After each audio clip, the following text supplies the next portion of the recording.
Assalamualaikum warahmatullahi wabarakatuh. Halo teman-teman semuanya, perkenalkan nama aku Amelani Hawari dengan NIM 2514101068. Kali ini aku akan menjelaskan 10 sistem organ yang ada di dalam tubuh manusia, mulai dari sistem pensyarafan, endokrin, reproduksi, muskuloskeletal, intergumen, kardiovaskular, respirasi, sistem imun dan hematologi, pencernaan, dan perkemihan. Sistem pencernaan merupakan satu proses pemecahan makanan menjadi molekul yang lebih sederhana dan kecil dengan bantuan sistem organ pencernaan dan kelenjar pencernaan. Sistem pencernaan di tubuh manusia terbagi menjadi dua. Yang pertama ada sistem mekanis. Sistem mekanis yaitu pengubahan makanan dari yang kasar menjadi halus dengan bantuan gigi dan lambung. Sedangkan pencernaan kimiawi terjadi karena adanya bantuan dari getah lambung yang dihasilkan oleh kelenjar dinding lambung. Organ-organ pencernaan manusia itu ada 6, mulai dari mulut, kerongkongan, lambung, usus halus, usus besar, dan anus. Mari kita bahas satu-satu. Yang pertama adalah mulut. Di dalam mulut dapat dikelompokkan menjadi 3. Yang pertama ada gigi, lidah, dan kelenjar ludah. Di dalam gigi, makanan akan dipotong-potong menjadi lebih halus. Lalu ada lidah yang berfungsi untuk menciptakan rasa, apakah itu manis, pedas, asam, asin, dan kelenjar ludah yang menghasilkan air liur yang di dalamnya terdapat enzim lactalin, yaitu mengubah enzim amilum menjadi maltosa. Yang kedua adalah kerongkongan. Di dalam kerongkongan terjadi gerakan peristaltik, yaitu gerakan kontraksi dan relaksasi otot polos yang mendorong makanan menuju lambung. Yang ketiga ada lambung. Lambung terletak di sebelah kiri rongga perut. Dalamnya terjadi pencernaan secara mekanis dan kimiawi. Di dalam lambung terdapat zat-zat berikut. Yang pertama ada HCl yang berfungsi untuk mematikan bakteri yang ada di dalam makanan dan mengubah enzim pepsinogen menjadi enzim pepsin. Yang kedua ada enzim pepsin yang berfungsi untuk mengubah protein menjadi pepton. Yang ketiga ada enzim renin yang berfungsi untuk mengaktifkan kaseinogen menjadi kasein. Terakhir ada hormon gastrin yang berfungsi untuk merangsang getah lambung. Yang keempat adalah usus halus. Usus halus adalah saluran yang berkelok-kelok yang panjangnya bisa 6-8 meter. Nah, usus halus ini terbagi menjadi 3 bagian. Yang pertama ada duodenum atau usus 12 jari, tempat pencernaan makanan dengan bantuan enzim. Yang pertama ada kantung empedu, yang kedua ada pankreas. Yang kedua ada usus kosong, terdapat enzim-enzim yang dihasilkan oleh dinding usus halus. Di antaranya yaitu pertama, enterokinase mengaktifkan trypsinogen. 2. Laktase mengaktifkan laktosa menjadi glukosa. 3. Eripsin mengubah pepton menjadi asam amino. Dan yang ketiga ada usus penyerapan. Di sana terdapat banyak sekali lipatan atau lekukan yang disebut dengan villi yang berfungsi untuk memperluas usus sehingga mempermudah untuk penyerapan makanan. Yang kelima ada usus besar. Setelah dia tadi masuk ke usus halus, ia akan masuk ke usus besar. Nah, di usus besar inilah akan membentuk sebuah feses. Di dalam feses terdapat pengaturan terhadap kadar udara, garam, air, mineral, dan ia akan menghasilkan fermentasi oleh bakteri Escherichia coli yang menghasilkan vitamin B12 dan vitamin K. Dan yang terakhir adalah anus. Anus ini merupakan bagian akhir dari sebuah sistem pencernaan. Nah, di sini tidak ada lagi yang namanya penyerapan terhadap air. Di sini terjadi yang namanya defekasi atau pengeluaran zat sisa makanan. Oke, itulah urutan dari sebuah sistem pencernaan, mulai dari mulut, kerongkongan, lambung, usus halus, usus besar, dan anus. Semoga teman-teman bisa mengerti dari sistem pencernaan. Bye-bye. Oke, selanjutnya kita akan membahas sistem pernafasan. Sistem pernafasan berfungsi untuk menyediakan oksigen untuk metabolisme tubuh. Nah, untuk mengenal sistem pernafasan, kita juga harus mengenal apa saja bagian-bagian dan fungsinya. Yang pertama ada hidung. Udara pertama kali masuk ke saluran pernafasan melalui hidung dengan mekanisme inspirasi. Nah, di dalam hidung ini terdapat rambut-rambut hidung yang berfungsi untuk menyaring dan menghangatkan udara yang kemudian akan dilanjutkan ke dalam faring. Kedua ada faring. Faring merupakan tempat jalur persilangan antara jalur makanan dan jalur pernafasan. Setelah melalui faring, udara akan memasuki laring di belakang lidah. Di depan laring terdapat epiglotis untuk mengatur masuknya udara. Juga berfungsi untuk mengatur makanan supaya masuk ke salurannya masing-masing. Dan yang ketiga ada laring. Laring bergerak ke atas mendorong epiglotis sehingga menutupi glotis. Ini merupakan pembukaan trakea atau tenggorokan. Hal ini memungkinkan makanan turun dari esofagus ke lambung. Jika makanan turun menuju lambung, buka sehingga memungkinkan pernapasan masuk ke laring. Merupakan bagian atas dari saluran pernapasan. Di laring juga terdapat pita suara, yaitu sepasang pita suara elastis. Tersebut dihasilkan ketika otot-otot itu menegang atau berkontraksi. Ketika kotak suara menegang, ia akan mendatangkan pita suara sehingga pita suara akan bergetar. Dari laring, udara masuk ke dalam trakea. Di dalam trakea terdapat kartilago atau tulang rawan sehingga saluran ini akan tetap terbuka. Selain itu, terdapat epitel yang melapisi trakea hingga bronkus. Ini tipis dan ditutupi oleh silia pada permukaannya dan selapis mukus atau cairan lendir. Mukus ini berfungsi untuk menangkap debu, polen, dan kontaminan kecil yang lolos. Proses ini dinamakan dengan eskalator mukus. Itu proses penting dalam membersihkan sistem pernafasan. Dari trakea selanjutnya terdapat dua cabang yang disebut dengan bronkus. Bronkus ini masing-masing mengarah ke salah satu paru-paru. Bronkus bercabang lagi di dalam paru-paru menjadi kecil-kecil. Saluran kecil ini yang disebut dengan bronchiolus. Lalu udara akan masuk ke dalam alveoli. Nah, kumpulan-kumpulan dari alveoli ini disebut dengan alveolus. Oksigen dari alveoli akan terlarut dalam selaput lembab. Lembab yang melapisi permukaan alveoli yang akan berdifusi dengan cepat melintasi epitel ke dalam kapiler mengelilingi setiap alveoli. Dan dalam daerah yang berlawanan arah, dioksida berdifusi dari seluruh alveoli, dari epitel alveoli menuju rongga udara untuk dikeluarkan keluar tubuh melalui sistem ekspirasi. Selanjutnya, kita akan membahas tentang muskuloskeletal atau jantung. Jantung merupakan organ penting yang berfungsi untuk memompa darah ke seluruh tubuh. Jika jantung bermasalah, itu akan menimbulkan berbagai gejala dan berbagai penyakit. Parahnya, jika jantung kehilangan fungsinya, maka kematian akan terjadi. Lantas, bagaimana anatomi jantung? Bagaimana cara kerja organ tersebut? Dan penyakit apa saja yang timbul ketika bermasalah dengan jantung? Yuk kita bahas. Jantung memiliki ukuran sedikit lebih besar dari kepalan tangan manusia dengan berat sekitar 200 hingga 425 gram. Anatomi pada jantung. Pertama ada perikardium. Jantung berada pada sebuah rongga yang disebut dengan perikardial. Dinding atau lapisan perikardial ini disebut dengan perikardium. Nah, perikardium ini merupakan sejenis membran serosa yang menghasilkan cairan untuk melumasi jantung saat berdetak. Nah, perikardium ini juga berfungsi untuk menyangga supaya jantung tidak bergesekan dengan organ lainnya. Nah, dinding jantung terbagi menjadi 3 lapisan. Yang pertama ada epikardium, yaitu lapisan terluar, miokardium lapisan tengah, dan endokardium lapisan dalam. Jika kita tidak menjaga kesehatan jantung, maka epikardium ini akan meradang sehingga menyebabkan penyakit yang dinamakan dengan epikarditis. Yang kedua ada atrium atau serambi. Atrium atau serambi ini merupakan bagian jantung atas yang terdiri atas serambi kanan dan serambi kiri. Serambi kanan berfungsi untuk menerima darah kotor dari tubuh yang dibawa oleh pembuluh darah. Sedangkan serambi kiri berfungsi untuk menerima darah bersih dari paru-paru. Serambi memiliki dinding yang lebih tipis dan tidak berotot karena fungsinya hanya untuk menerima darah.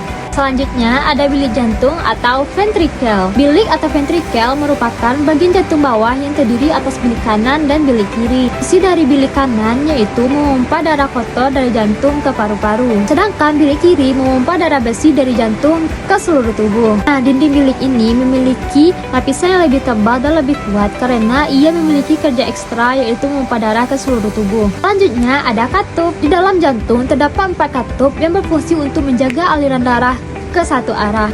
Yang pertama ada katup trikuspid yang mengatur aliran darah dari sendi kanan ke bilik kanan.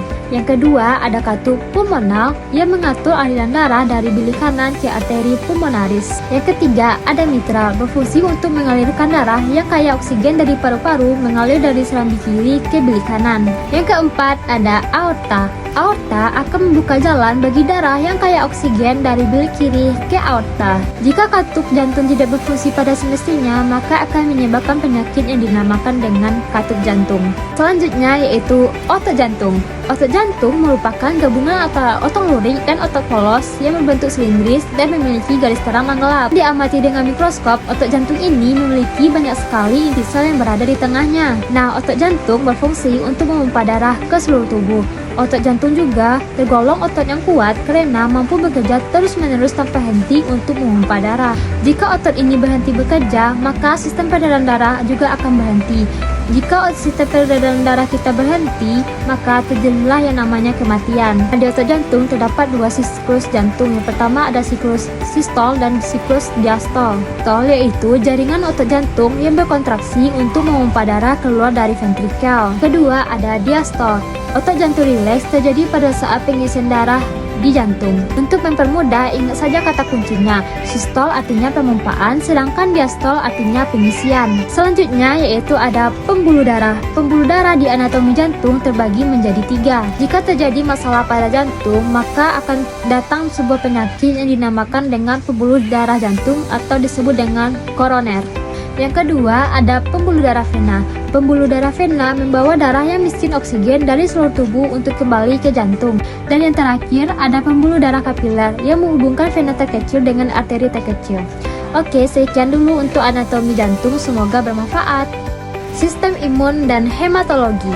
Sistem imun merupakan sistem kekebalan tubuh untuk melawan penyakit dan berbagai benda asing. Sistem kekebalan tubuh itu sendiri dibantu oleh peredaran darah. Darah merupakan cairan jaringan yang dibawa oleh pembuluh darah, terdiri atas sel-sel diantaranya yaitu eritrosit, pembuluh darah merah, leukosit, pembuluh darah putih, trombosit, keping darah, dan terakhir ada plasma darah. Nah, pembentukan eritrosit ini dibentuk di susum tulang belakang. Saat pembentukannya memerlukan vitamin B12, B6, asam folat, dan vitamin lainnya. Nah, pembentukan eritrosit ini dibentuk di sumsum tulang belakang. Saat pembentukannya diperlukan vitamin B12, B6, asam folat, dan zat besi. Nah, rata-rata umur eritrosit ini hanya berkisar sekitar 115 hari sampai 120 hari. Setelah mati, ia akan masuk ke dalam sistem retikuloendotelial atau sistem yang terdapat di dalam hati dan limfa. Yang kedua ada leukosit atau saudara putih, berumur sekitar 12 hari. Nah, saudara putih ini keluar dari kapiler apabila ditemukan yang namanya antigen. Keluarnya leukosit ini disebut dengan diapesis. Nah, leukosit yang berperan melawan penyakit yang masuk dalam tubuh disebut dengan antibodi. Leukosit ini diproduksi di sumsum tulang merah dan tinggal selama 1 hari di sirkulasi darah sebelum akhirnya masuk ke jaringan. Nah, di dalam jaringan leukosit ini dapat bertahan beberapa hari, minggu, bulan tergantung jenisnya. Leukosit itu ia tidak berwarna atau bening, berinti, dan memiliki ukuran sedikit lebih besar dari eritrosit. Jumlah leukosit normal yaitu sekitar 6.000 sampai 10.000 per milimeter kubik darah. Leukosit sendiri berfungsi untuk membunuh dan memakan bakteri atau mikroba melalui sistem retikuloendotelial. Lalu leukosit juga berperan untuk mengangkut lemak dari usus halus ke pembuluh darah. Selanjutnya ada trombosit.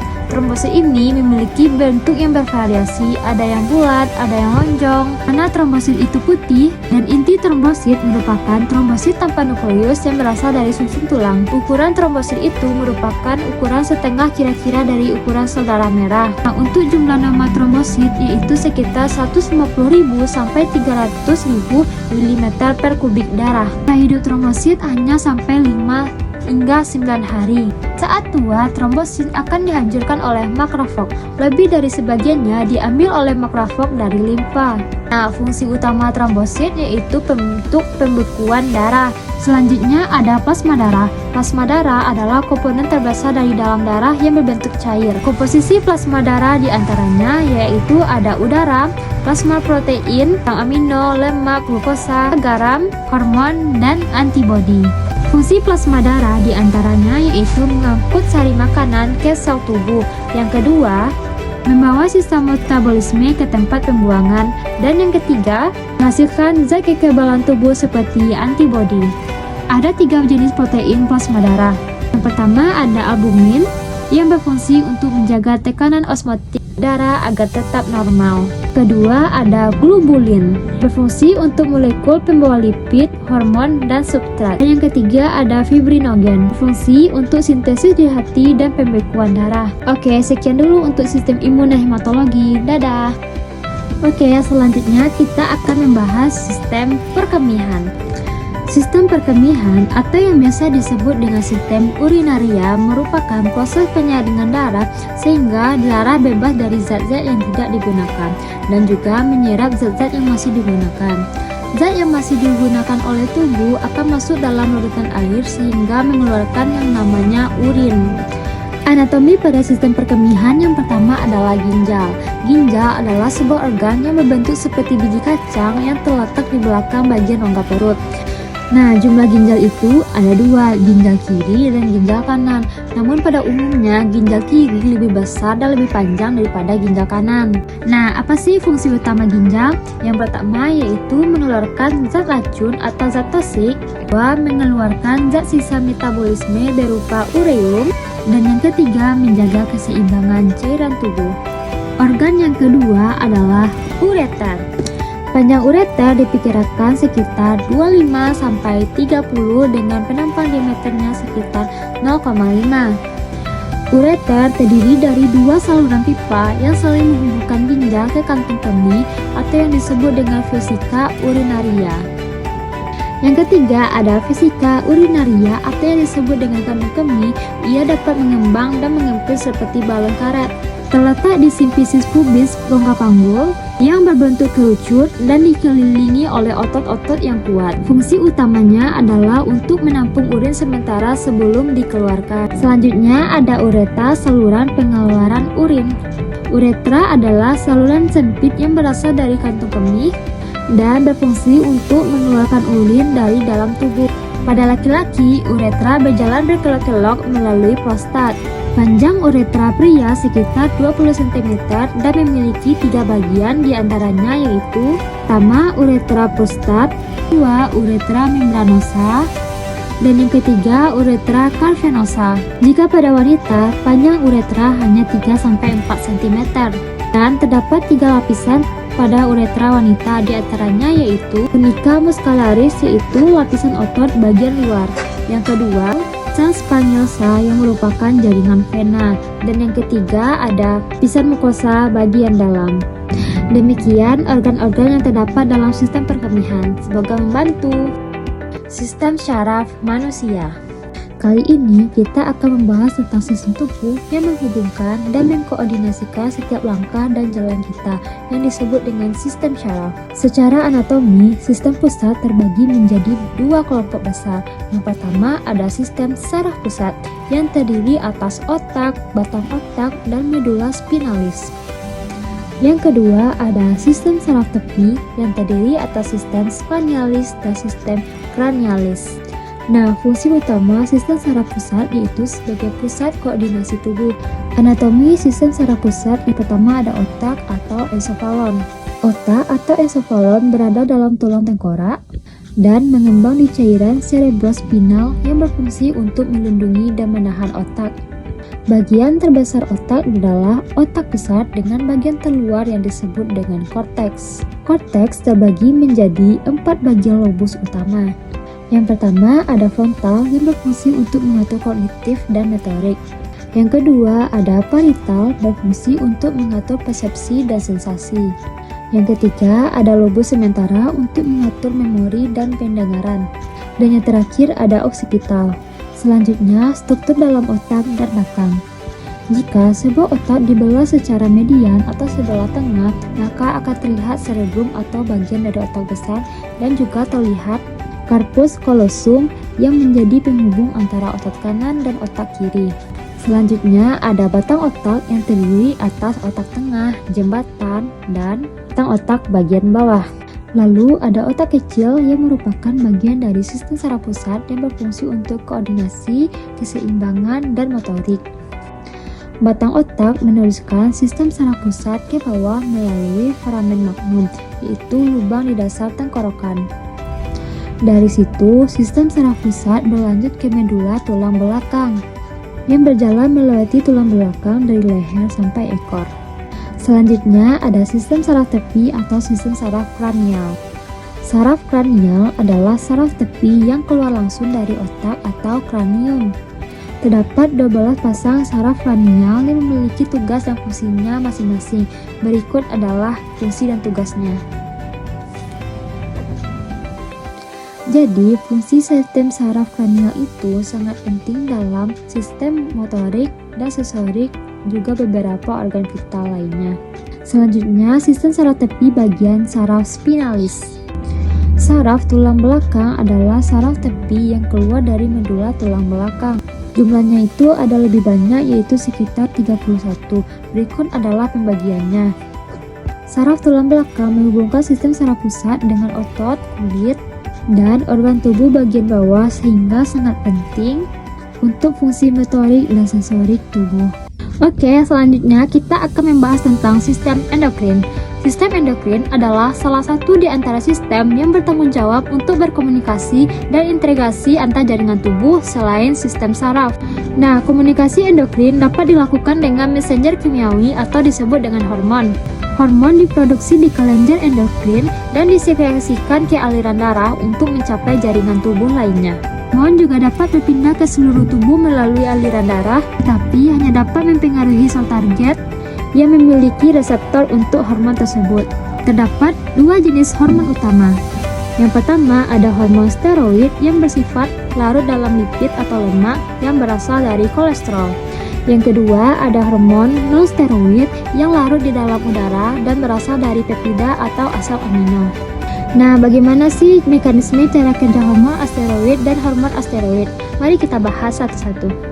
Hormon asteroid larut di dalam lipid sehingga ia mampu menembus sel dan berikatan dengan reseptor di dalam sel, baik di sitoplasma maupun di dalam inti sel. Reseptor hormon steroid biasanya berperan sebagai faktor transkripsi. Setelah berikatan dengan hormon, akan mengikat urutan DNA untuk mengatur mediasi gen dan memediasi respons seluler. Sebaliknya, hormon non-asteroid larut dalam udara sehingga ia tidak dapat menembus lipid, maka ia akan terikat dengan reseptor di permukaan sel. Kelenjar utama meliputi yaitu hipotalamus, pituitari, pineal gland, parathyroid gland, kelenjar thymus, pankreas, adrenal, testis pada laki-laki, dan ovarium pada wanita. Sistem endokrin juga mencakup sel-sel penghasil hormon dari organ lain, misalnya usus dan ginjal, kecuali hipotalamus dan kelenjar pituitari. Di sisi lain, hipotalamus dan pituitari ini memainkan peran yang lebih besar. Nah, hipotalamus ini merupakan bagian dari otak yang mengeluarkan hormon saraf untuk mengendalikan hormon lainnya. Dengan demikian, hipotalamus itu akan menghubungkan sistem saraf dengan sistem endokrin. Kelenjar hipotalamus ini juga dikenal sebagai kelenjar induk karena ia mampu mengendalikan kelenjar induk lainnya. Salah satu fungsi utama kelenjar endokrin adalah menjaga kestabilan internal kondisi tubuh, seperti kadar gula darah dan kalsium serum. Sistem endokrin ini menggunakan sistem umpan balik negatif yang sama dengan termostat.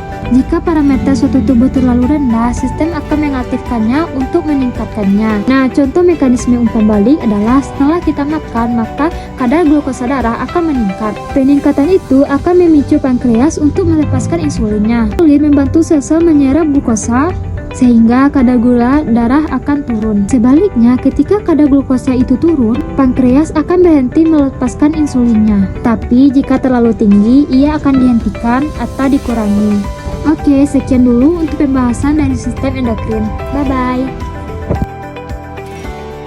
Oke, kali ini kita akan membahas apa itu sistem reproduksi. Nah, sistem reproduksi adalah serangkaian organ dan zat yang saling berhubungan untuk membantu proses berkembang biak. Sistem ini sangat penting untuk keberlangsungan hidup dan regenerasi umat manusia. Proses reproduksi dimulai secara seksual, yaitu ketika sel sperma masuk ke sel telur melalui hubungan seksual. Organ reproduksi juga menghasilkan kelenjar dan hormon yang bekerja sesuai fungsinya.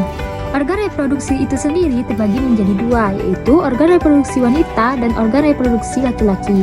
Mari kita bahas satu-satu. Yang pertama ada organ reproduksi pria. Organ reproduksi pria terbagi menjadi dua. Yang pertama ada organ reproduksi internal dan ada organ reproduksi eksternal. Organ eksternal yang pertama adalah penis. Penis adalah tempat pembuangan air kecil dan tempat keluarnya sperma. Terdiri dari 3 rongga berisi jaringan sperm, memiliki dikelilingi jaringan ereksi yang banyak mengandung pembuluh darah, saraf perasa. Yang kedua ada skrotum, yaitu kantung kulit yang menggantung di pangkal penis. Skrotum berisi testis kanan dan kiri yang dipisahkan oleh sekat berisi otot polos dan jaringan ikat. Fungsi utama skrotum yaitu menjaga suhu testis agar sperma tetap hangat. Selanjutnya ada organ internal pria. Yang pertama ada testis, yaitu sepasang organ yang berbentuk bulat telur yang berfungsi untuk memproduksi sperma dan hormon testosteron. Yang kedua ada epididymis, yaitu saluran keluar dari testis sebagai penyimpanan sperma sementara. Ketiga ada saluran uretra, yaitu saluran yang menghasilkan cairan bersifat basah dan mengalirkan sperma keluar dari tubuh. Kita juga mengandung zat seperti fruktosa, hormon prostaglandin, dan protein pembekuan. Keempat ada kelenjar prostat. Kelenjar prostat terletak di bawah kantung kemih dan menghasilkan cairan yang bersifat asam untuk membantu keberlangsungan hidup sperma. Dan yang terakhir ada kelenjar Cooper. Kelenjar ini menghasilkan lendir dan cairan yang bersifat basah. Berfungsi untuk menetralkan urin yang bersifat asam basah dalam uretra dan melapisi uretra untuk melindungi sperma selama ejakulasi. Selanjutnya kita akan membahas sistem reproduksi wanita. Yang pertama ada vagina, yaitu saluran yang menghubungkan leher rahim ke bagian luar tubuh. Vagina juga tempat keluarnya darah saat menstruasi dan juga tempat keluarnya saat melahirkan. Yang kedua ada serviks atau bagian bawah rahim yang terhubung dengan vagina. Serviks menghasilkan lendir untuk membantu sperma dari vagina ke rahim selama proses seksual. Ketiga ada tuba Fallopi atau saluran telur. Merupakan saluran kecil dan tipis yang menempel di bagian atas rahim. Ia berfungsi sebagai saluran ovum yang bergerak dari ovarium ke rahim. Di sini juga tempat berlangsungnya pembuahan telur oleh sperma. Keempat ada ovarium atau indung telur. Ovarium adalah sepasang organ yang berbentuk bulat yang terletak di rongga perut. Ovarium mengandung folikel yang berisi sel telur siap untuk dibuahi. Sini juga tempat menghasilkan hormon progesteron dan estrogen. Dan yang terakhir ada rahim atau uterus. Rahim merupakan organ berongga yang berbentuk seperti buah pir. Juga tempat berkembangnya janin setelah pembuahan. Terdiri dari 3 lapisan, yaitu perimetrium lapisan luar, metrium lapisan otot tengah. Yang ketiga ada endometrium, yaitu lapisan dalam untuk menempelnya embrio. Oke, sekian dulu untuk pembahasan sistem reproduksi manusia. Bye-bye. Oke, selanjutnya kita akan membahas tentang materi muskuloskeletal. Muskuloskeletal adalah sistem gerak tubuh manusia yang terdiri dari otot, tulang, sendi, saraf, dan jaringan ikat. Sistem ini sangat penting untuk memungkinkan tubuh bergerak dengan lancar dan aman. Adapun anatomi sistem muskuloskeletal yang terdiri dari beberapa organ dan jaringan tubuh. Di antaranya yaitu yang pertama ada tulang. Tulang adalah organ dengan struktur yang keras dan kaku yang membentuk kerangka pada tubuh manusia. Salah satu fungsi tulang adalah untuk melekatnya otot dan pergerakan manusia. Tulang sendiri terdiri dari lapisan luar dan lapisan dalam. Lapisan luar tulang terdapat lapisan lain sel yang tumbuh memperbaiki dan merombak tulang. Sedangkan bagian dalam tulang berisi sumsum tulang yang berisi eritrosit, leukosit, dan trombosit. Yang kedua ada otot. Otot adalah jaringan yang berfungsi sebagai alat gerak aktif untuk menggerakkan tulang. Otot terbagi menjadi 3, yaitu otot polos, otot jantung, dan otot rangka. Yang ketiga ada rangka. Rangka adalah kerangka internal tubuh yang berfungsi untuk menyusun tubuh. Rangka ini terdiri dari banyak tulang dan jaringan ikat. Ligamen dan tendon juga disebut dengan sistem muskuloskeletal. Yang keempat ada kartilago atau tulang rawan. Kartilago atau tulang rawan adalah jaringan ikat khusus yang terdiri dari sel-sel yang disebut dengan kondusif dan matriks ekstrasel. Fungsi kartilago adalah untuk menyusun jaringan lunak. Yang kelima adalah ligamen. Ligamen merupakan jaringan yang berserat yang bentuknya seperti peta elastis. Perannya yaitu sebagai penghubung antar tulang di dalam tubuh. Jaringan ikat ini berfungsi untuk menopang sendi seperti siku, lutut, bahu, dan pergelangan kaki. Yang keenam ada sendi. Sendi adalah tempat atau ruang tempat bertemunya tulang. Tidak hanya menumbuhkan 2 tulang saja, tapi dengan banyak tulang lainnya. Fungsi sendi adalah membentuk struktur tulang serta membantu otot untuk menggerakkan tulang tersebut. Yang ketujuh ada tendon. Tendon adalah jaringan yang tebal yang berfungsi untuk menempelkan otot ke tulang. Tendon terletak di bagian ujung tiap otot. Oleh karena itu, otot memiliki 2 tendon. Tendon itu terdiri dari beberapa bentuk dan ukuran. Itu tergantung dari otot yang melekatkannya. Otot yang menghasilkan banyak tenaga akan memiliki tendon yang lebih pendek dan lebar. Lalu, tahukah kamu bagaimana cara kerja sistem muskuloskeletal itu? Caranya yaitu, setelah menerima impuls atau rangsangan dari otak, otot akan berkontraksi. Kontraksi otot akan menarik tendon dan tulang untuk membuat tubuh bergerak. Sedangkan untuk mengendorkan otot, sistem saraf akan mengirim pesan kepada otot agar lebih rileks. Ketika otot rileks, otot akan berhenti berkontraksi. Dan ketika berhenti berkontraksi, tubuh juga akan berhenti untuk bergerak. Berbagai gangguan dapat menyerang sistem muskuloskeletal, diantaranya nyeri, sulit bergerak, dan kaku. Berikut adalah jenis-jenis gangguannya. Yang pertama ada cedera, yaitu berupa keseleo dan patah tulang. Yang kedua ada kelainan bentuk tulang, diantaranya yaitu tumor, kanker tulang, dan osteosporosis. Yang ketiga ada gangguan sendi, diantaranya yaitu radang sendi dan nyeri sendi. Gangguan tersebut dapat menghambat aktivitas sehari-hari jika tidak ditangani dengan baik. Lalu, bagaimana cara menjaga kesehatan muskuloskeletal? Pertama, melakukan olahraga dengan rutin dan teratur. Kedua, memperbaiki postur tubuh supaya tidak bungkuk. Ketiga, menjaga pola makan dengan makanan yang bergizi. Dan yang keempat, perbanyak makanan yang mengandung vitamin, mineral, dan protein. Oke, sekian dulu untuk pembahasan sistem muskuloskeletal. Semoga dapat dipahami. Oke, selanjutnya kita akan membahas tentang sistem integumen. Sistem integumen adalah lapisan terluar dari sebuah organ atau organisme yang mencakup kulit, cangkang, dan kulit buah. Lapisan integumen terbagi menjadi 3. Yang pertama ada epidermis, dermis, dan subcutaneous. Epidermis terdiri dari lapisan epitel pipi berlapis, dan unsur utamanya adalah sel tanduk dan sel melanosit.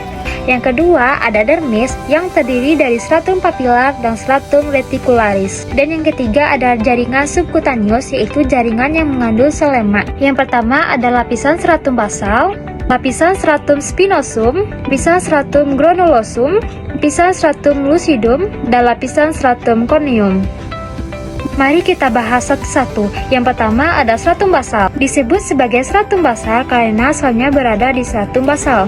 Stratum germinaticum menggantikan sel di atasnya dan merupakan sel induk. Yang kedua ada lapisan stratum spinosum. Lapisan ini merupakan lapisan yang paling tebal dengan ketebalan 0,2 mm dan lapisannya sekitar 5-8 lapisan. Ketiga ada lapisan stratum granulosum. Stratum granulosum memiliki lapisan yang tipis dan berbentuk seperti kumparan. Ia memiliki 2-3 lapisan saja. Keempat ada lapisan stratum lucidum. Terletak di bawah lapisan corneum. Sel-sel ini berbentuk gepeng dan tanpa inti. Yang kelima ada stratum corneum. Stratum corneum memiliki banyak sekali sel yang sudah mati mengandung zat kartein. Struktur yang kedua adalah dermis. Dermis adalah lapisan tengah kulit yang berfungsi untuk memberi kekuatan, nutrisi, sensasi, dan tempat tumbuh rambut. Yang ketiga adalah kelenjar. Kelenjar di dalamnya terdapat kelenjar keringat dan kelenjar minyak yang berfungsi untuk mengatur suhu tubuh, menjaga kelembapan, serta mengatur ekskresi dan pertahanan.